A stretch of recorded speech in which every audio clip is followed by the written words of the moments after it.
Wake that ass up. Early in the morning. The Breakfast Club.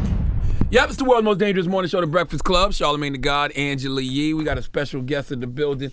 My man, one of the sharks from the Shark Tank, amongst other things, Daymond John. Thank you. What's happening, brother? I'm blessed, Good. man. God is good. How'd you spend the first 90 minutes of your day today?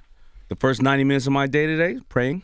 Okay. Yeah, 'Cause meditating. you always say the first 90 minutes is the most important. Yeah, absolutely. Praying and meditating, getting myself ready for the rest of the week. So you keep your phones off and everything? You don't touch nothing? Yeah, no, I don't touch on anything. Not the first, really first hour, not the first 90 minutes, but the first hour. Do you get a drink of water or something? Anything? Yeah, well, I already have water by my bed, so I'm drinking all night. I sleep with water next to my bed, too. yeah. Because every time I wake up, I feel parched. Well, in I the like morning. little swell bottles or something and keep it cold all night, so it's nice and chilly. Oh, that must have been on the show. So you read daily affirmations too? Yep, I read them before I go to bed and every morning when I wake up. That's interesting because you're the person that people run to for affirmations. So who does Daymond John go to for affirmations?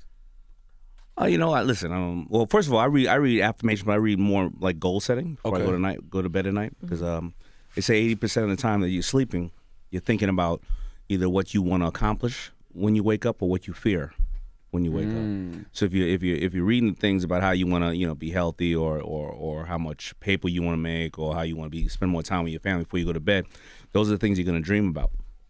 And if you read them again when you wake up, which I said is the praying and or the meditating, you're going to take one action towards each one of those goals most likely. And before you know it, they'll compound over the course of 6 months or whatever the case is. So those goals that I set, I reset them every 6 months. Mm-hmm.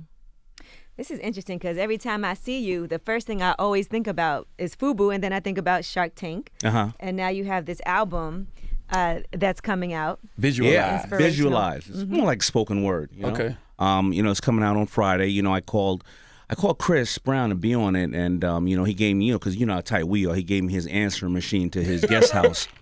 And he didn't call me, so I think that he decided to put out an album at the same time, just to, you know what I'm saying? Because he just knew all the traction was going to be there that day. Yeah. Why an album, though?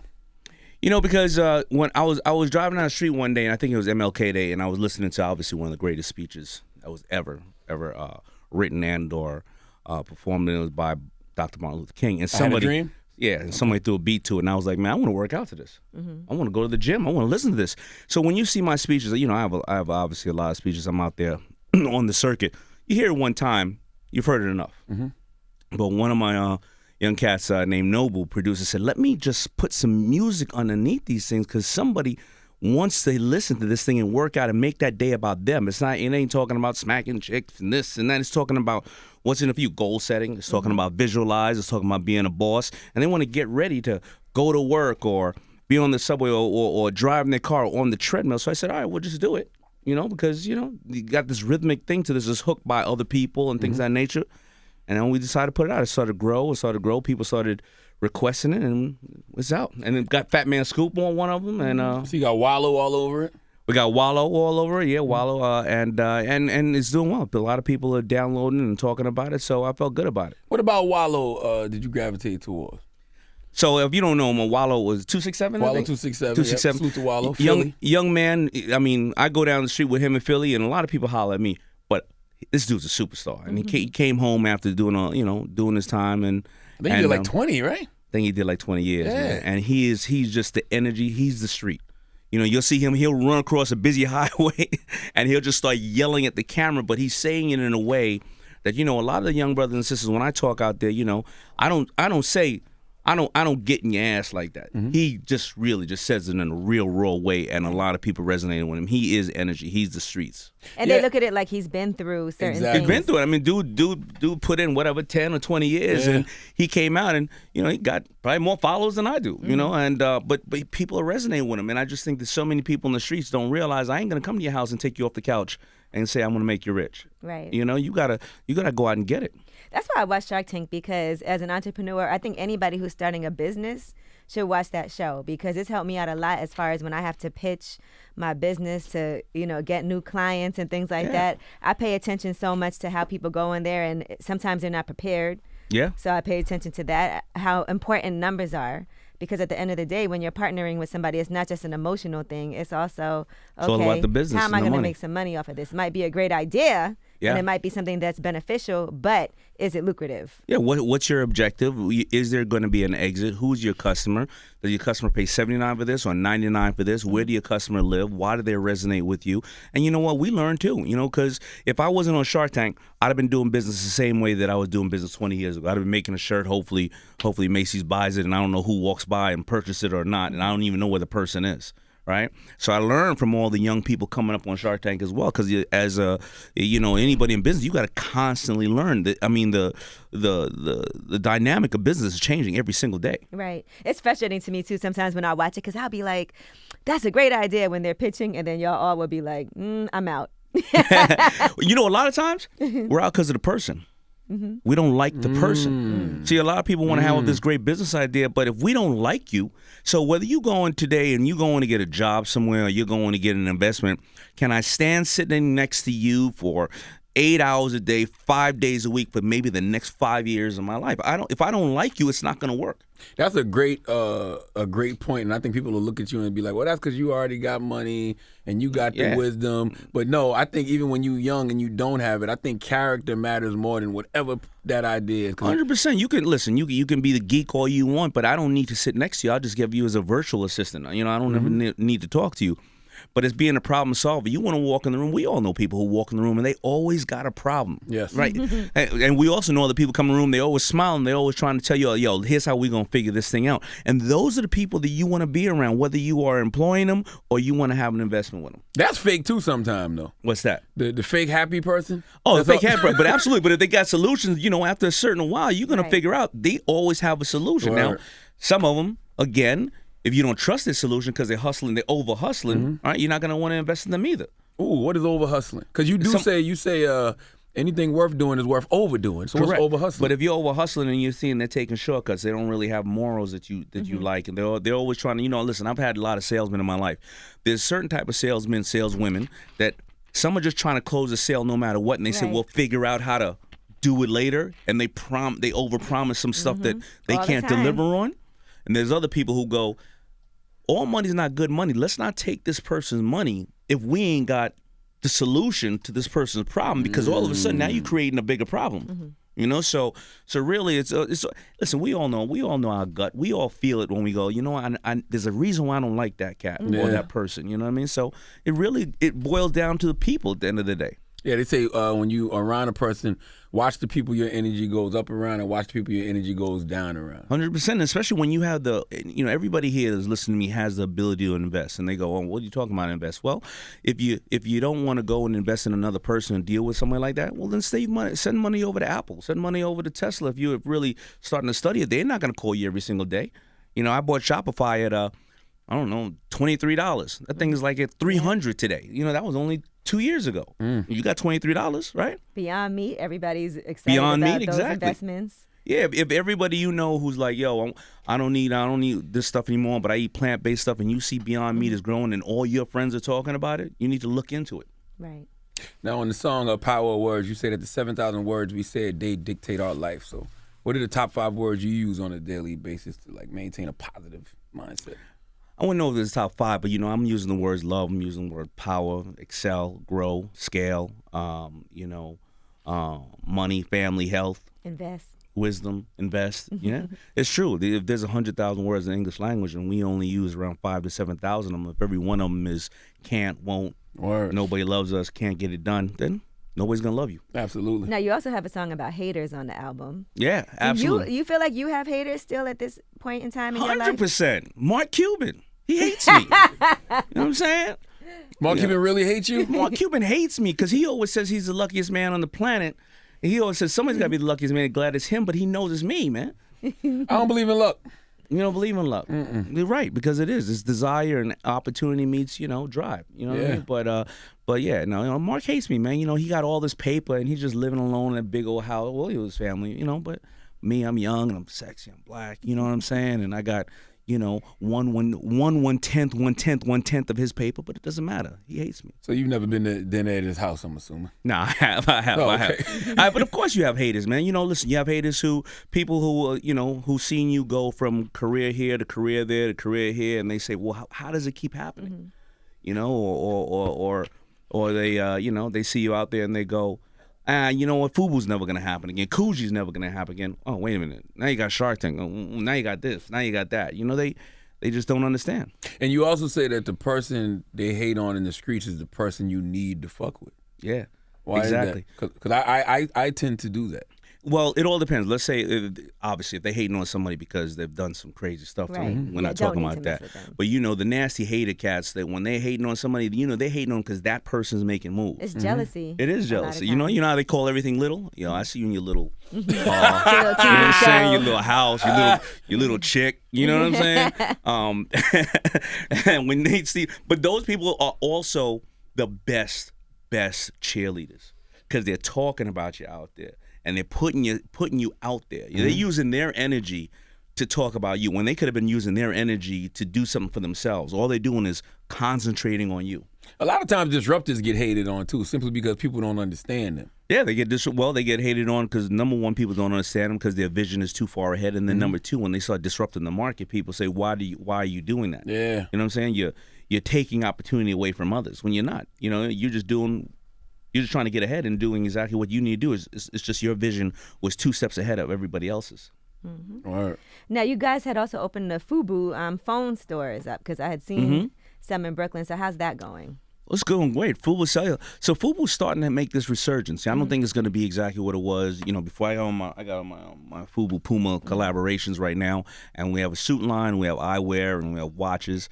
It's just starting to make this resurgence. I guess maybe it's because of all the things that were going on with some of the other bigger brands who they probably they didn't respect or didn't value the market they're selling to, or just fashion comes back every 20 years, and it probably comes back for about 3 to 4 years, and then kids are gonna be moving on to what was hot like in 2005.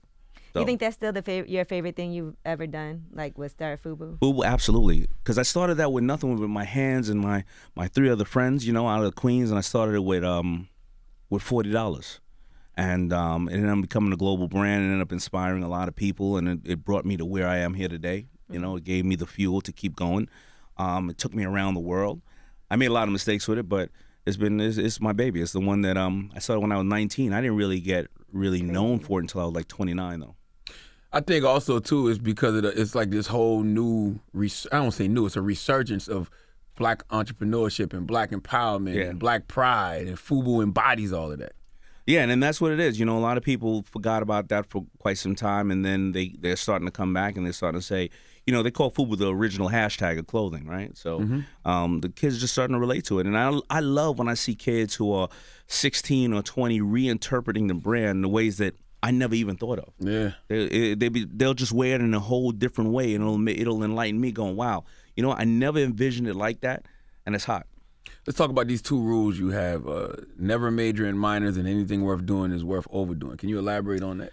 Yeah, I find that people major in minor. Now, we're not talking about if you're detail-orientated when you're talking about building something, a structure, and making sure the numbers are right and the distribution is right and things like that.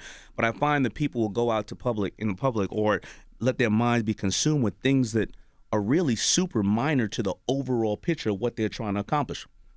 The color of somebody's skin. They'll major in that. I'll find people that won't have love their whole life because they only are thinking about a person of one color of skin when love shouldn't have a color or a gender. Or they'll think about why their business can't go this far because they're not keeping it real. If a consumer is coming to your business to support your business, when FUBU first started taking off, the first places that bought it was Seattle, Washington, the white kids in Seattle, Washington, and the kids in Japan, the kids who were wearing literally blackface because they were trying to emulate black people, not in a negative way. They were wearing New York Knicks jerseys, breakdancing, wearing blackface. It was the kids in Seattle, Washington, the skateboarders, who were wearing it because they felt that hip hop was like grunge, and they were wearing it in a rebellious way. If I would have started off saying you can't wear it because of the color of your skin, what do you think it would have been? Right. You know what I mean? Because the whole reason I started it, because I didn't want to be a bigot like the rest of the brands who said, well, because you're black, you shouldn't be wearing our brand. I figured FUBU was a brand that was made off of African-American culture and music, and we should be able to share it, and people of all colors should be able to should be able to wear it, because then they'll start appreciating more of what we went through in our struggles. So people who major in minor, I find they just talk crap all day, they gossip, they hate on each other, and that's it. That's all they do, and they never take action. Why'd you name the album Visualize? I did visualize because exactly what we talked about earlier with goal setting. You can't hit a target that you can't see. If you can't visualize it, then it's not going to happen. And when you're talking about, let's say you're reading your goals, you're talking about, listen, I'm going to get this big, beautiful house by the age of 30 years old because I'm going to put away 10% of my money, over this course of time. You don't just visualize that. You visualize you touching that warm doorknob. You visualize you opening the door and your dog or your daughter or your husband or your wife coming to greet you, the smell of bed breaking, baking in the oven, and you visualize it. We often do that already and visualize, well, I'm always going to be in this abusive relationship. I'm not going to make money. They're always going to hold me down in my job. And that's what happens. That's what happens. You have to visualize it. You have to see it come true. And then you talk about mistakes, and this is something you've said before. We do learn a lot from I think some of my biggest lessons have been from some of the mistakes that I've made. And I don't even look at it as a mistake. I just look at it as something that happened and I had to pivot and readjust. It's the process. It's the process. We always make mistakes, and that's why the key to entrepreneurs. And when I say entrepreneur, you could be an entrepreneur, you could be working in a company. I think it's just as hard working around all those sensitive people as it is to grow a business. But it's taking small steps, and what happens is when you take these small steps, you can recover from all these small steps you're taking, and that's mistakes. If you make enough of them, if you're not making enough mistakes, that means you're not really making enough moves, right? And you're gonna recover for them, and you're gonna keep learning. Most entrepreneurs, they failed 8, 9, 10 times till they got to becoming a business. The first time they started a business, they didn't have the right finance, and they had to close it down.